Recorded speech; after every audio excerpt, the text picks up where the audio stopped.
Oras sa Pilipinas, alas 5:15 sang hapon mga partner. Kagyari kita diri subong sa Banwa sa Inubaan ko sa din magapalabot kita sang latest update sining Bagyo Tino nga nag-igo diri sa Negros Island region ka mismo diri sa Banwa sa Inubaan sa southern part na sa Negros Occidental mga kapartner. Nagpadayon sa monitoring ang Hinubaan Incident Management Team nga ginapangunahan ni Jose Yusay III, ang head sang DRRM, with the supervision sa aton man pinalangga ang mayor sa Banwa sa Hinubaan, Mayor Dap Anthony Vidaura sa Gariliquias. Sa pagtupa sa Bagyo Tino, ang Banwa sa Hinubaan isa sa mga apektadong banwa kung sa diin mga kapartner base sa Dromic report sang MSWD diri sa Banwa sa Hinubaan. Mayara kapin 1,580 ang apektado nga pamilya kag may ara 5,571 ka affected individuals mga kapartner base sa 30 ka barangay nga sakop sang Banwa sang Hinubaan.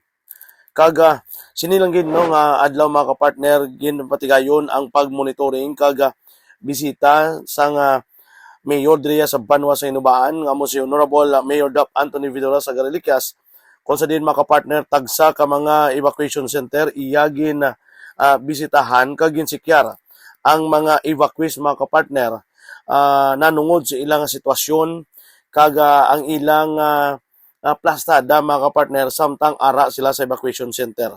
Kaga suno pagani kay Mayor Dap Anthony Vidaura sa Gariliquias palabutan niya man sa abiso ang mga pumuluyo nga ara sa igad sang baybay, ara sa igad sang suba kag sa mga landslide prone areas nga kung pwede maguro aligmat kag kung pwede nga mag-decide niya nga kadto na lang sa evacuation center for their security. Amo na ang ginangyo gid ni Mayor Dap Anthony Vidaura sa Gariliquias. Kag makita naton mga kapartner nga sa iya nga paglibot may mga apektado no nga mga pamilya, especially ini mga nagamasakit, nagalain ng pamatsyag mga kapartner, iya inigin sikyar nga kung sa diin mabisitahan man ni Dr. si Maria Perez, ang Municipal Health Officer sa Banwa sa Hinubaan. Kag sa diin check kag ma-providean sang nagakaigo nga mabulong ini nga mga evacuee sa tagsa ka mga evacuation center.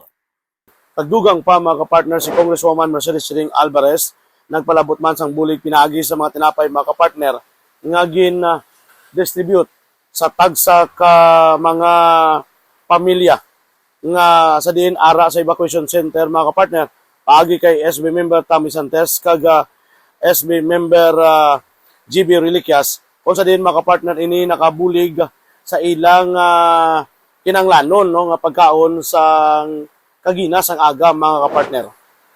So sige gyapon maguro aligmat kita kag padayon gyapon sa pagmonitor sining Bagyo Tino mga kapartner. Gikan diri sa Pagbanaag People's Activity Center. Sa gyapon mga kapartner padayon kita sa pag-follow, like and share sa aton official page 96.7 The Lovely News FM kag IMN Digital. Balita, kalingawan, kag edukasyon, ini sa kapartner Kenneth Perez, 1 Hinubaan.